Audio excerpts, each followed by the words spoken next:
Thank you for listening to The Luminous Mind. Remember to subscribe to our free podcast so you won't miss any of our illuminating content. Here is episode 154. When I worked in the school and I saw these kids with learning differences and realizing the kids are fine. It's this mandatory box that you've got to fit them in. That's what's messed up.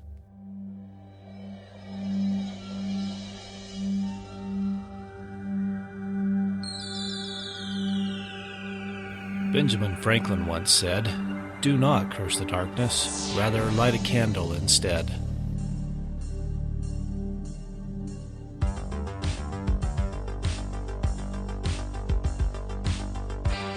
If you're ready to set your mind on fire, then prepare yourself for the Luminous Mind with your host, Rebecca Bowman.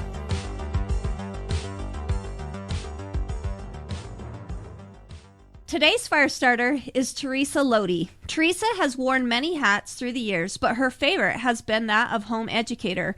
She loves encouraging young moms that free-range education not only works, it's imperative if they're going to raise the creative problem solvers that we so desperately need in the world today. Welcome, Theresa. Hi, Rebecca. It's great to be here. I could not agree with that statement more. But before we learn more about free-range education and all that entails, let's go ahead and hear a little bit more about yourself. Okay. Well, like I said, I've worn many hats over the years. I've been married to my best friend, Jay, for 28 years now. Oh, wow. So we've been at it a while. Yeah, we have 3 kids. They're young adults now, 22, 20, and 18. And I was a stay-at-home mom for those years. I'm so grateful that I was able to do it because we are a dying breed. So that was pretty much my life. I've been a freelance writer for many years, and that worked with homeschooling because, you work out of the home for that. But I began writing more about, I loved it. I've been a humor columnist. I've been a feature writer for newspapers. I've written in some magazines. But my interests really began to shift, and I began focusing on writing on education and on learning differences with kids. So that's a little bit of a thumbnail. Formerly, I used to be a nurse. Didn't like nursing. My husband's a CPA. We live in Arizona now. We're from Montana. And my kids are all doing really well. And I continue to write. I've been a life coach. I used to coach, homeschool moms, but I've been shifting more toward life coaching for older women, though I will always be available to talk about homeschooling because I just love and I'm so passionate about this topic. So we kind of talked about that before we started recording, how once you've taken on the homeschooling lifestyle, that it just gets in your blood. And then, absolutely. You become very passionate about that. So let's kind of hear a little bit more about like where you feel like your mission is and that passion that we discussed before. How did that all form? Oh, I love telling the story. So what happened with me, Rebecca, I taught in our church school for several years. So when my kids hit, the legal age to be educated at 6 years old, I had my scope and sequence figured out. I knew exactly what I was going to do and how I was going to do it, ordered my curriculum, sat the kids down at the kitchen table with the curriculum, and watched the whole plan just circle the drain. And it was like 5 minutes since, like, oh my goodness, this is not working well. This is not working the way I had figured. Wasn't in the scope and sequence. Friend gave me some tapes to a company called the Elijah Company. And it was this crazy homeschool company out of Crossville, Tennessee that talked about identity-directed homeschooling. And she gave me the tape. She said, you need to listen to this. I listened to it. It so resonated with me. But the other thing that I had going on was my 6-year-old son. He had some issues. And I'll cut through the long story there. He was diagnosed with ADHD and pervasive developmental disorder, not otherwise specified, and sensory integration dysfunction. And what this means is he didn't sit well in a chair. That's the short version of it. I was intimidated. I was afraid. The insecurity of, these are my children. Am I going to mess them up homeschooling them? It all came to a head when my son was diagnosed with all this stuff. And because I was overwhelmed, I actually thought, I'm going to go check out the public school. So I brought my son to the public school, and You got to understand, the public school was like the devil to me. I was, steeped. I bought the Kool-Aid man about private education and anti-public schools, and here I am. I bring my kid down to the public school, and they do the readiness test for him. It was a teacher who was in her 60s, been teaching school for 100 years. And when she did the little reading readiness test for Daniel, she says, "Okay, draw a stick figure."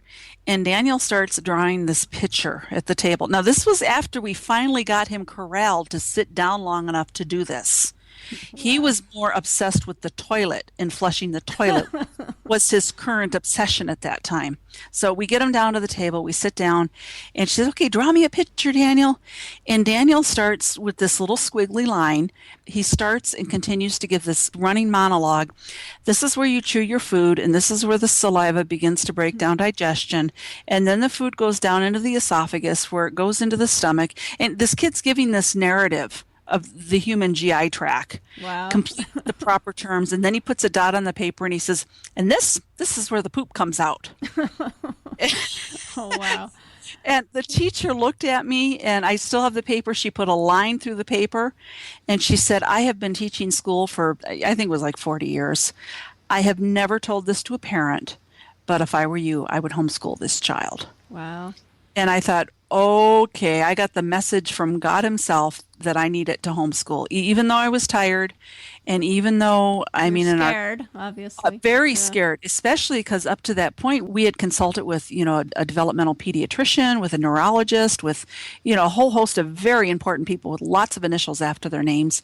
And the one woman told me, "This child needs to be on medication and in a classroom." And Oh. I thought, I don't think so. But she really scared me because I thought, Jesus, is she going to turn us into the Department of Social Services for child neglect? She didn't.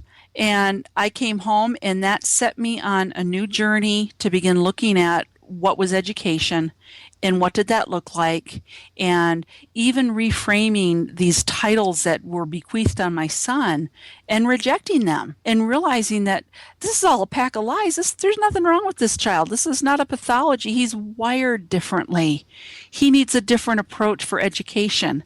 And as time passed by, I joked, probably 6, 7 years into our homeschooling, Chris Davis, the man that ran the Elijah company that was so life-changing for me, I called him up. I said, "Chris, I'm just too far gone now. I'm like in a total apostate for school, the unschooler, But when I was looking at my kids and seeing the fruit, I thought, this is really good. I mean, each year that came along, Rebecca was like, "Meh, yeah, we don't need to do that either." And, throughout the math curriculum and throughout the other curriculum. And yeah, and I've been blabbering a whole lot. I hope you were able to catch my story on there and it's all cogent. And do you have any questions? Well, yeah, well, one of the things I did want to know, why were you so excited to homeschool and maybe against wanting to send them to public school? What was your educational journey that led you to this discovery? That is an awesome question. My own journey was I could hardly wait to get out of school. I've always been a nonconformist. I don't know what it is about me. You draw a line, I'm going to flop my toe over it. And so I graduated high school early at the age of 16. I did not enjoy school. It was traumatizing to me. My introverted husband, school was not. Seth Godin says that school is a competitive sport at which few succeed. And That's true. Yeah. It is true. It's geared toward a certain personality, an auditory learner that can sit quietly. So I began questioning that even before the church that I was involved in for many years. They had a church school. And I think that's really where I was able to identify the things that I was at odds with during my high school education. I mean, I've been to college and stuff too, but I was able to identify, this is why it bothered me. The one size fits all approach, the conformity that is just the lifeblood of education. And then especially when my son came along, and even when I worked in the school and I saw these kids with learning differences and realizing the kids are fine. It's this mandatory box that you've got to fit them in. That's what's messed up. Yeah. So anyway, I had all of these convictions and, initially I didn't know why. It was kind of a gut feeling. But as I journeyed farther down the road with this, I realized, Oh, that's why that didn't work. Oh, that's why all these connect the dot moments. Yeah. So by the time my kids graduated, and let me say this too, I am not against education. I just believe what Louis L'Amour wrote, which was the roads to education are many. Both my husband and I are college educated. As a matter of fact, I'm going back to school next week because I'm a little crazy. Love learning. Husband's a CPA. So, but it's the arrogance to say, well, this is what learning looks like when you've got a kid that works well with their hands and you've got a dancer that learns well through movement. And, it comes in all different shapes and sizes and of every stripe. Well, and sometimes I think, especially when you're a nonconformist type person, when you're in the situation that you were in with school, it almost makes you not like yourself because you can't do what they're asking you to do, even though maybe you're wanting to, but the way you're wired just doesn't work. And then you end up not liking yourself or think that something's wrong with you, but really it's the system that's really the problem. It's not you. Absolutely. Yeah. Absolutely. Well, let's talk more about, obviously, we discussed the ages of your kids. They are old enough that this homeschooling idea wasn't like a popular, like now it's becoming pretty popular. There's a lot of people that are doing it. What was the driving factor with selecting that particular, and we talked about kind of your feelings about public school, but why did you choose just a homeschool versus doing a private school? Well, we did a little bit of everything, especially when the kids got older. Now, my oldest, the one that was diagnosed with the learning differences, we graduated him when he was, I think 17. Wow. And at that point in time, no, he wouldn't have passed an algebra test. He wouldn't have been able to tell you about the Peloponnesian Wars, but he could wire a house, he could plumb a house, he can fix a car. He's got people skills, unlike fabulous people skills. He can, assume the room. He's that kind of a personality. So, and I just ran off on a bunny path. So with Daniel, you've done a lot of different things. Yeah, and so with Daniel, that's what it looked like for him. And that was just basically because it would have been a disaster to put him in a school, and he knew that. Yeah. Including the values and all the other stuff that goes along with it. Yeah. My middle son, he did a couple of years in public school and he liked it. He was grateful for it, but he also saw the social engineering that was going on. I'm really grateful for it because he was able to see the stuff that, why we kept him at home. And he went in at middle school, actually, which was like my worst nightmare. It's like, oh my gosh, can there be a worse time in a school career than middle school? But he actually did very well.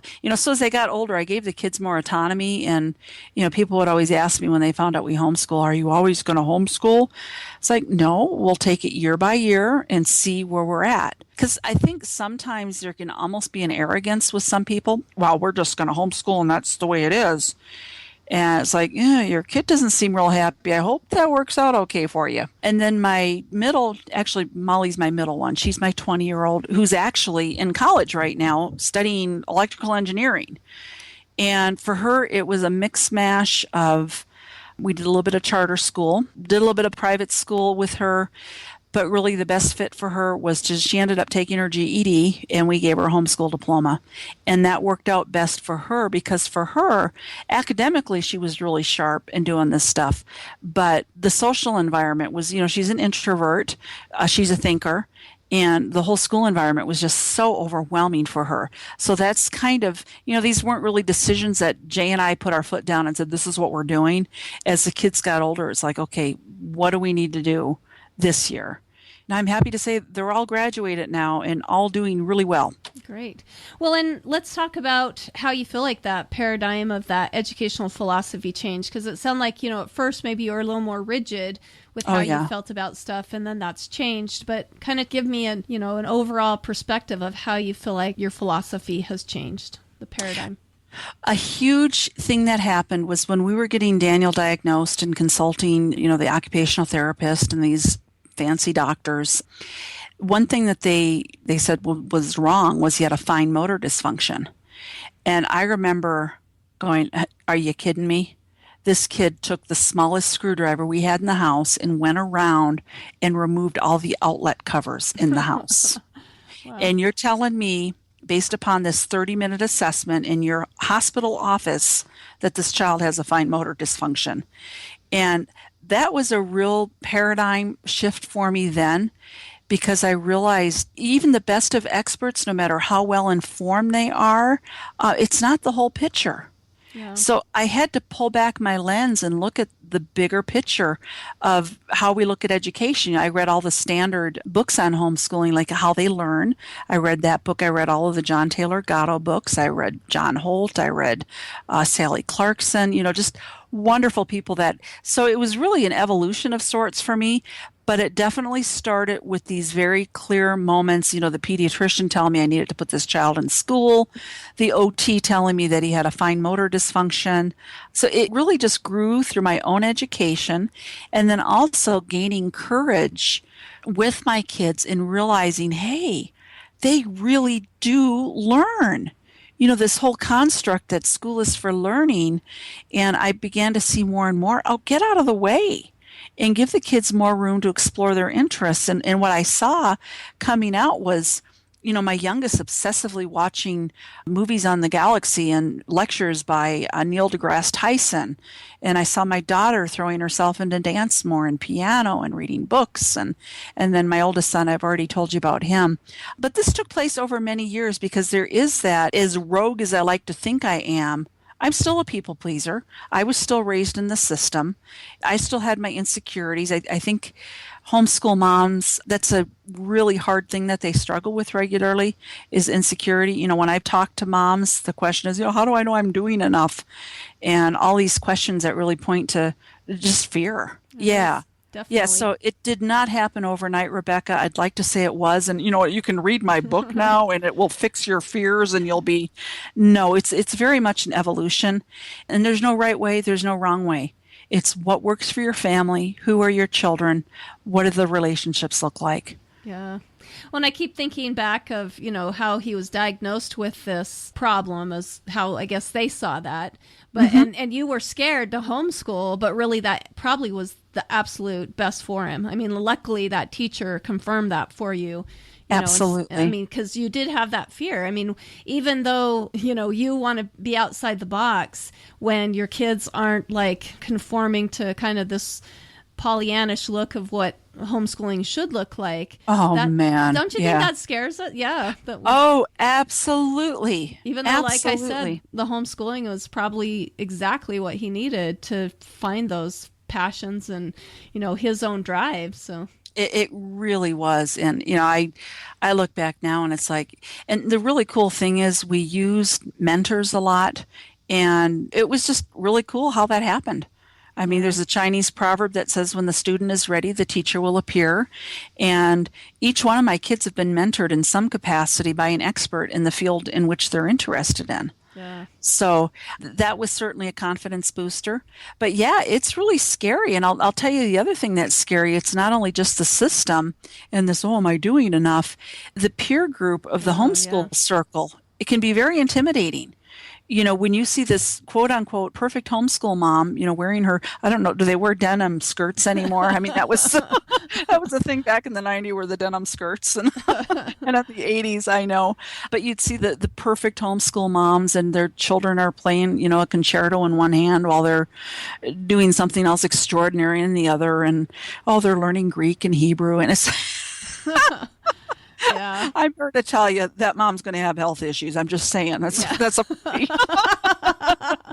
That is true. There is not the perfect. I mean, what we see looks perfect, but there's probably a lot going on behind the scenes that absolutely definitely not perfect. So absolutely, yeah. I want to hear a little bit more about your free range education and why you think that's so imperative to raising the problem solvers that we need in our world today. Oh, absolutely. Yeah, that's one of my, let me talk about this.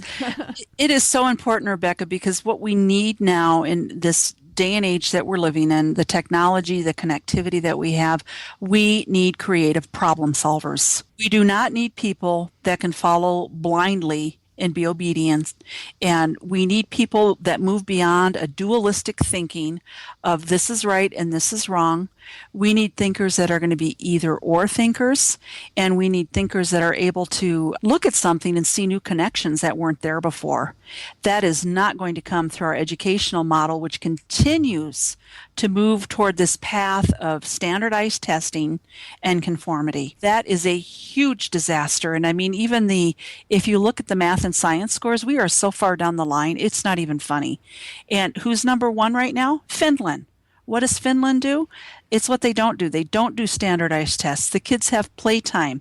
They study things in context. If they're learning about the woods, maybe there's science, there's math involved in that. It's a whole picture approach to education that we are not doing in this country. We're on a greased track to disaster of all these kids with the testing, and it's using the one part of the one half of the brain, and we need kids that are raised to use both halves of their brain and to see those creative connections. Sir Ken Robinson has got some wonderful, wonderful information on this if people want to look him up. He's like one of my heroes. And he's got a book called, actually his presentation on a TED Talk is Schools Kill Creativity. And that gets right to the heart of my conviction that we need free-range education. Kids need to understand that schooling is much more comprehensive than going to a government building and sitting their butt in a chair for 8 hours a day. Well, and I think it would seem obvious to me, I guess, when I look at our society, because anything that we can do anymore can be so customized and personalized. But yet in education, like you said, we're going to more standardized. We want the nation to all be on the same path and everyone doing the same thing. And really, that's not, like you said, in Finland, they're proving that we need that free range. I also think it's funny. I love the word that you use, the free range education, because we feel like it's important for chickens to have free reign. Free reign. Absolutely. Yeah, Let's let our kids have some, right? Yeah, well, you've probably seen the documentaries of these poor little chickies, shoved in these horrible, horrible conditions. And that was part of my idea with this. It's like we're doing this to children. Yeah. We're shoving them into a foreign environment and processing them. And it's child abuse. So great. And give us an idea of what if you could use one of your kids, you talked about Daniel and a free range education, what can that look like for kids, and how can a parent kind of flourish that in their home with, like we talked about before, there's a fear of am I missing something? Oh, yeah. So give us your, 2 cents on how you think that we can adopt that idea. Well, I was really fortunate. Between the Elijah Company and I had a wonderful homeschool mentor. She helped me to understand some things, and I picked 3 areas that I was going to focus on with school. And the first one was relationships. Getting along, learning how to get along with one another, learning how to relate to the world. That was numero uno. How many people have you seen that have got great skills, but they don't have people skills? They might have a lot of smarts, but they don't know enough to come in from the rain, or they don't know how to relate well to people. So that was number one. My second priority was skills. That meant I want my kids to know how to cook. My kids all know how to change the oil in the car. I wanted them to do a checkbook, just very practical skills. They were all doing their laundry by the age of 12. Everybody, here's your laundry basket. You're on your own. So that was really important. The final thing in my world was the academics. Because I figured my number one thing is I want kids to read well. Because I figured if my kids read well, that they could learn anything. So my academic world got very small. We did a lot of read alouds when the kids were little. We read a lot of history. We read Dale Carnegie. We read just all sorts of, the book I used was Honey for a Child's Mind, I think it was, by Gladys something or another. For childhood, something like that. Anyway, I used that book, and that was kind of my reading list. So academically, I focused on math skills, and not even that advanced. And I'm happy to say, in spite of that, my daughter is kicking butt in college. She just finished a pre-calc course. And that is no credit to me, none whatsoever. But again, when the student is ready, the teacher will appear. So as far as academics, I just reduce things down to I want good readers, and they need to know how to do basic math. Everything else will come. But I was also lucky in that my kids grew up before the prevalence of the internet and smartphones. So it made it a little easier. We've never been a big TV family. So there was very little TV, and we did lots of traveling. Whenever we traveled, it was museums, it was science museums, it was, our kids have been to music festivals and symphonies. And, so it wasn't just what I wasn't doing, it was all the other things that were out there in the community. And that's how their education was shaped. I look at them now and it's like, wow, this is really awesome. My son is starting a fitness training course, and it's pretty intense. I looked at him. I used to be a nurse, so it's like, oh, this is intense stuff. And he's jumping in with both feet. And I already told you about my daughter doing the pre-engineering thing. So in spite of my lack of, diligence, if you want to call it that, with having a formal curriculum, they've really turned out well. And I think it's because, we worked on self-esteem. We've emphasized who are you, what's in your heart to do. We've always buoyed that up more than, well, we need to get through this curriculum.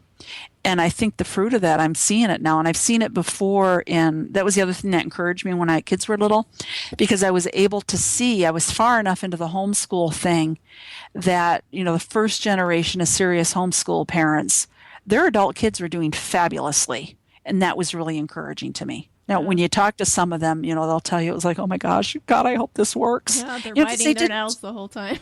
Exactly, because there's no generation alive today that is unfamiliar with compulsory education. Yeah. That all kicked in 1912, something like that, Woodrow Wilson. Yeah. Yeah. Well, and many of us young kids some of us don't even have the support of our family, because there's been such kind of an indoctrination of how horrible homeschooling is. Which I'm sure that's how they had to get the kids out of the home, is that they were telling the parents how horrible it was. Oh, yeah, absolutely. Anyway. Before we go on, let's listen to this message. Changing a paradigm takes some study, but like me, you are probably super busy. That's why we've teamed up with Audible. Go to our website, theluminousmind.net. Get a free month of Audible with 2 audiobooks, thousands of titles in exchange for only books that you absolutely love. You too can be learning on the go to keep that fire burning.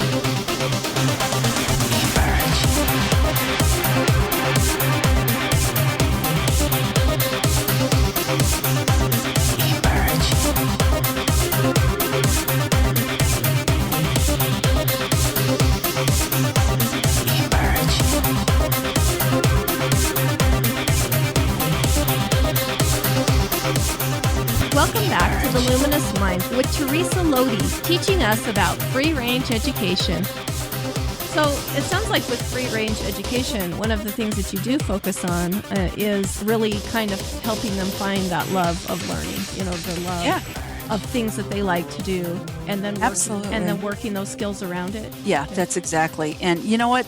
It's not like you even need to set on a journey with them. They're going to explore. We brought lots of books home from the library with Daniel. I'd go garage selling and bring home dead TV sets. And my husband would, discharge the whatever that needs to be discharged so he doesn't get electrocuted. He would take care of that, and he would spend hours taking apart stuff. Usually what I tell moms, and they'll say, well, what's your best word of advice? And it's, well, I can give it to you really easily. It's get out of the way. Just let your kid explore and get out of the way.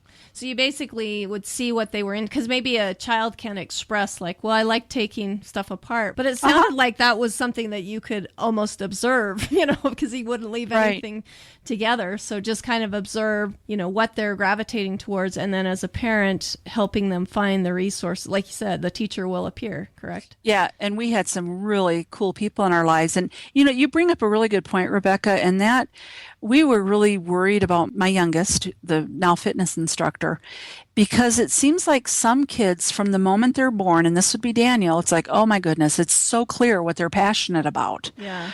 Our youngest son was not that way, and we were worried about him. We were fretting over, it's like, oh God, what's going to happen? Because we didn't see these overt pursuit and this passionate thing, like with Daniel or Molly with dance. And looking back now, and to any moms that are struggling with that, just give it time.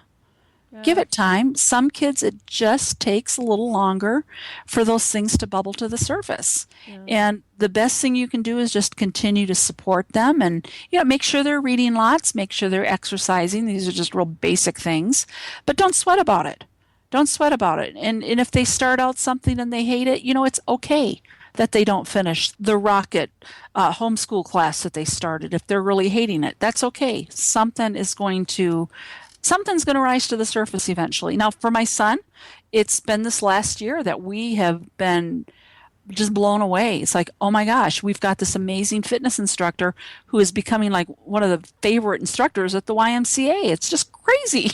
We never could have seen that a couple years ago. Never. Well, and like you said, I mean, that's one of the things that also Finland does is they wait a little bit of time. They give that kid some breathing room. I think a lot of times as parents, I've used this before, but we want to pull up the flower to see if the roots are developing. Oh, good analogy. Yeah, way too many times when, in fact, just let him bloom. Give him some time and he'll be just fine. So absolutely.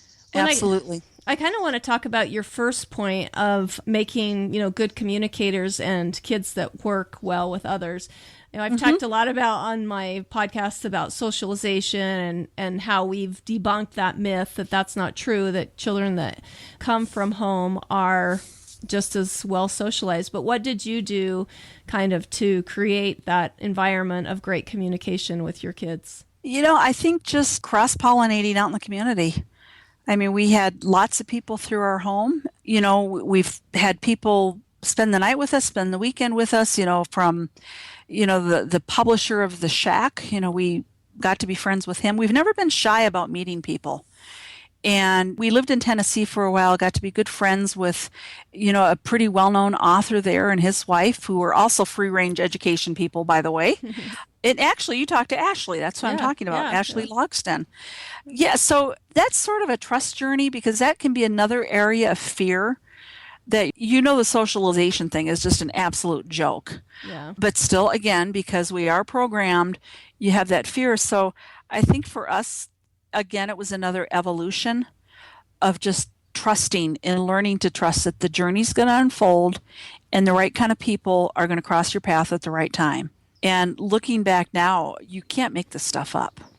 Some of the connections we have made, like one of the leading phone experts in the world, having him and his wife become, close members of our family. And that was all due to Daniel. That was all due to going into an antique store. And Daniel liked the phone display at this one booth, brought the card home, and the people live locally, and all of a sudden we're good friends with them. Yeah, so... Yeah. So getting them out in the community, maybe? Yeah, well, Molly was really involved with dance. So, again, it just depended on what their interests were. Molly was really involved in the dance and music community. When Caleb was in high school, he was in cross country.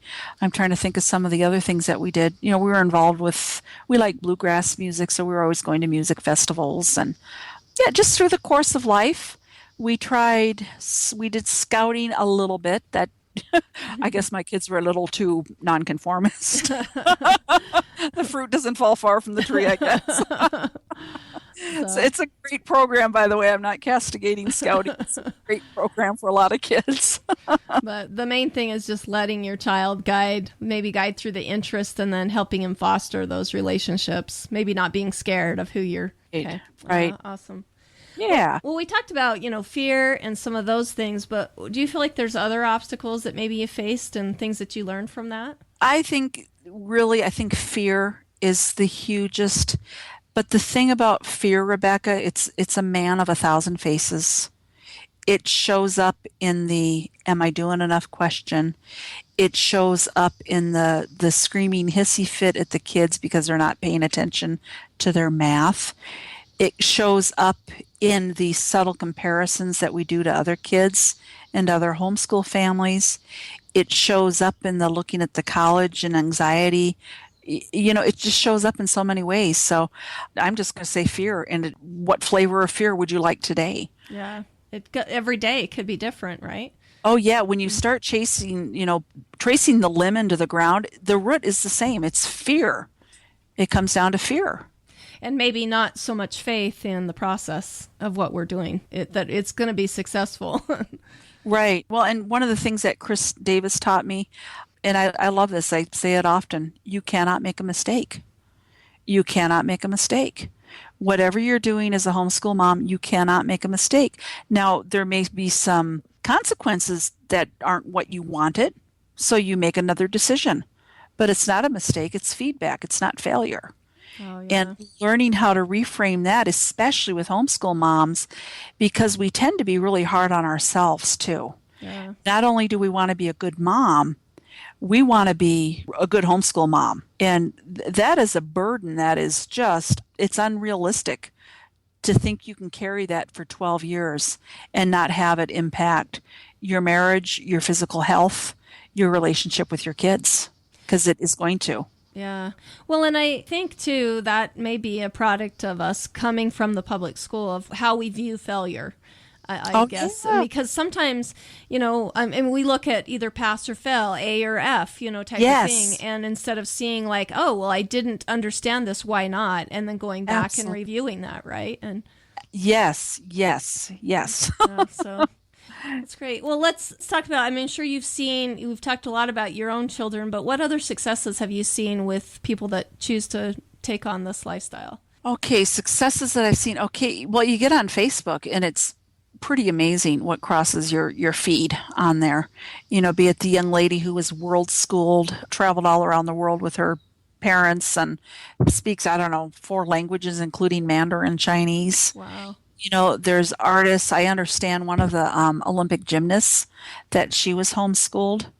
Some of the most fiery, successful entrepreneurs that I know are homeschoolers, which is why we were part of an entrepreneur group also when we lived back in Tennessee. And well, actually it was with Ashley and her dad. And I remember looking at the room full of people there going, ADHD, all in one room. So, especially for the kids that have been homeschooled that would be diagnosed with ADHD, they're just they're successful entrepreneurs just in the making. That there's nothing wrong with them. We've labeled them, but yeah. But it's not a deficit. It's actually something that's helpful to them in their life, right? Oh, yeah, it's a strength and it's part of how they're wired. And because we're giving them the freedom to develop that, they're not going to be medicated and then, for down the road being medicated with antidepressives, going to a job that they hate. Yeah. And feeling like they're a bad person. Oh, yeah, feeling like, oh, golly. Yeah, just the whole indoctrination, the comparison thing going on in schools. That doesn't go away when you're an adult. No, it sticks. So. Yeah, without intention, I should qualify that. You can change, but it takes intentionality and it takes work. Yeah. And even to recognize, I'm kind of trapped in that mindset, and to realize, no, I can change and I can have a different outcome with my kids too. Yeah, exactly. Well, and let's kind of talk about, we've talked about Chris Davis, your mentor, and then you were also, kind of a life coach and mentor for other homeschooling families. Mm-hmm. Tell us about that, your mentorship and what you learned from doing that kind of thing. Well, I started, as I mentioned, I'd been a freelance writer, and when I began questioning the diagnoses with my son, I started writing about it, and I started writing about the things that I was learning. And just as an overgrowth out of that, I wrote an ebook called A Parent-to-Parent Chat on ADHD, the book I wish I had. And if people want to email me, I'd be happy to send them a copy of that. It was just basically I wanted an ebook. When you come out of a doctor's appointment and your kid has been newly Christianed with a label, it's a horrible moment. I cried. And being a nurse, it's like, well, I need to research this. And then you get overwhelmed with all of the medical lists and all these dark, gloomy prognostications. And so I wanted a book that I could give to people. So I wrote a book. It's just a short little read, intentionally so that an overwhelmed parent could read it and go, oh, okay, this is the nutritional things. These are the alternative stuff. Here's the medication conversation, blah, blah. So anyway, I started writing that, finished that. And then I'm trying to think the journey of my writing. I was a newspaper columnist for a little while too. Just beginning, it was funny because parents were calling me out of the blue. It's like, well, how'd you get my information? And well, I got your name from so-and-so, or, maybe from a special needs homeschool group, and my name would get around. I'd find parents calling me going, well, help. And I loved encouraging them. So that kind of grew organically. And then with my website, theresalode.com, I just wrote tons and tons about homeschooling, free range education, learning differences. That has been, now if you go into my website today, that's all older stuff because I've transitioned into a different type of coaching where I want to help women that are struggling with chronic health issues, which is extremely pertinent to the homeschool discussion, because one of the things I observed was most of the moms had fibromyalgia, or they had migraines, or they had carpal tunnel syndrome, or they had some other chronic health issue. And I am absolutely of the belief that that is related to the stress and the internal pressure that homeschool moms put on themselves. Yeah. So what I write about more today is mind-body connections and the effects of the performance mindset and the effect on health. And So being able to take care of yourself. And I totally agree with you. I think a lot of us moms, we put everything else first and don't realize like our own, emotional, physical, spiritual health is just as important. And we need to maybe mentor those for our children, show them how to to live healthfully. Well, I was diagnosed with fibromyalgia, so it was, this wasn't something I read about in the book. I was dealing with chronic pain and chronic headaches on a regular basis. And I look back now and it was because of the homeschooling pressures that I put on myself. And the really great news, I'm doing great today. I exercise every day and I don't live on ibuprofen and go to therapy appointments like I used to. It was part of my routine. Oh, let's see, it's PT today for, what limb are we getting therapy for today? That's been over. So that's great. Yeah. So kind of moving into that, let's talk about some personal habits that you feel might be helpful to make us more successful in our homeschooling journey. Well, the first thing is to make sure you're taking care of yourself. And everybody uses the tired analogy of, when the plane's going down and the oxygen masks drop out of the top, put it over your own mouth first. And, we say that and we all little bobbleheaded nods. Oh, yes, that's right. But we don't do it. Yeah. We don't do it. And you've got to make a space for yourself. You've got to make a space for things that nurture your soul. You've got to make a space for your marriage and protect it. Otherwise, it's going to get chewed up. I mean, the world is hard enough as it is. But if you don't do that, that's going to happen. For me, how that has looked, my morning routine has been pretty much the same even before kids. And that's I get up, I have my coffee, don't talk to me. I quiet time, be it for a time for reflection or if I'm reading something or journaling. So that has been very much my little space that I keep for myself. And I think that's been really helpful. That's great. Well, and then let's talk about ways that you educated yourself. You did throw out quite a few names of different books that you read, but what do you feel like's been the most influential? And what book would you consider to be at the top of the list? Probably, and I'm just saying this because it's top of mind right now, and that would be John Taylor Gatto's Weapons of Mass Instruction. I think that is excellent. Anything by Sir Ken Robinson is excellent because he brings more to the table than just, this is horrible, this is the history of compulsory education. And I'm not saying that. What John Taylor Gatto did was educate us over the history of how we got here. Sir Ken Robinson comes into the picture and he says, here's some options on what we do. This is, instead of saying this is bad, bad, bad, he's coming and saying this is bad, but here, let's do this instead. So anything by him. My friend Chris Davis has a book out. It's called I Saw the Angel in the Marble. That's available on Amazon. And I love his book because he included essays from homeschool moms and very relatable. And Chris's website is also one of my favorite resources. He's in his 70s now and he's just wise. And he's just a really awesome person. What can I say? We all need those awesome mentors, right? We really feel privileged that we've had people like Chris in our lives. It's one thing when you reject what society's saying, but you don't know what you're reaching for. You're just stumbling forward in the dark. Yeah. And to be able to have somebody like Chris or some of these great books to offer a little, even if it's a pen light of, hey, come on over here. I got something to show you over here. So, yeah. Well, and that's what I really love about, I think, where we're headed in education is that, yeah, we heard how bad it was. We all felt the effects, so now we're moving forward in this new path that we don't know, the end result for. And, we want to sit and talk about all the ways that the old system's bad. How do we move ahead now? I like that idea of let's be a light for those people and show them how, what directions they can go. And not everyone has to go the same direction. That's the beauty of what we're doing, is that you should be taking a separate path and doing what's best for your own individual family and kids. So right, yeah.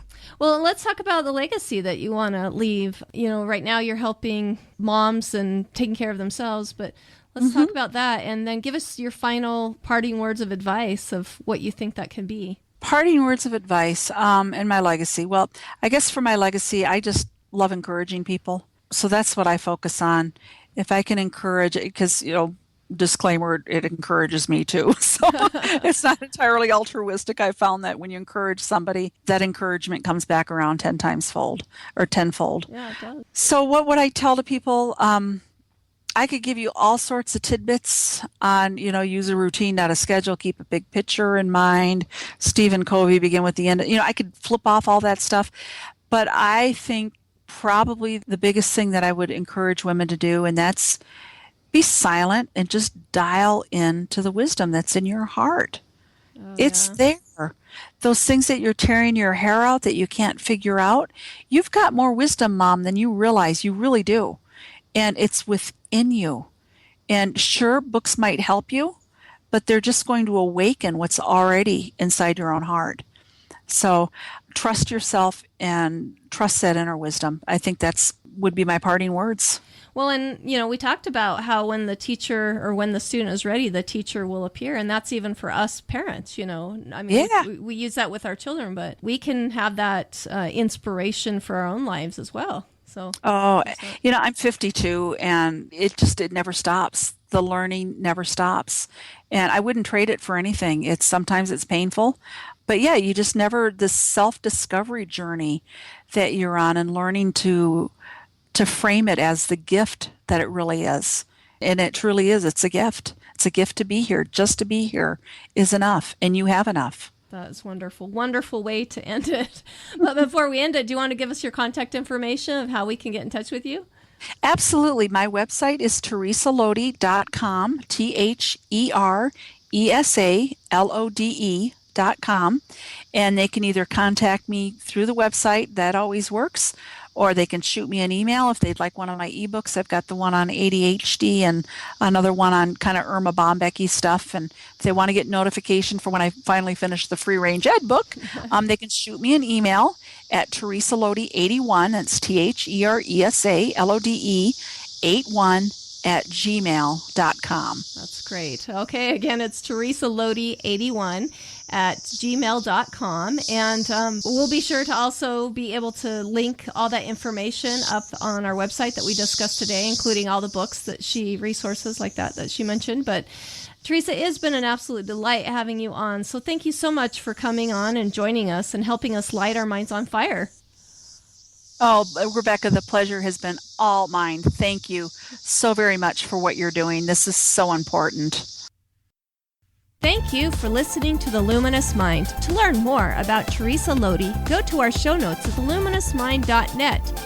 Be sure to become a subscriber to our free email list and get our new monthly newsletter. Then check out the Services tab to see how we can continue to assist you, our fire starters. Also, to help us continue production of illuminating content, go to the Sponsor tab at theluminousmind.net for more information on sponsorship and affiliate programs. Like us on Facebook, follow us on Twitter, Google+, Pinterest, and now Instagram. Get our free audio content by subscribing on YouTube, iTunes, and Stitcher. To help us grow, consider these easy ways. Tell your friends about us, leave us a review, share our content. Tell us how we can help you so together we can continue to light minds on fire and change the paradigm of education.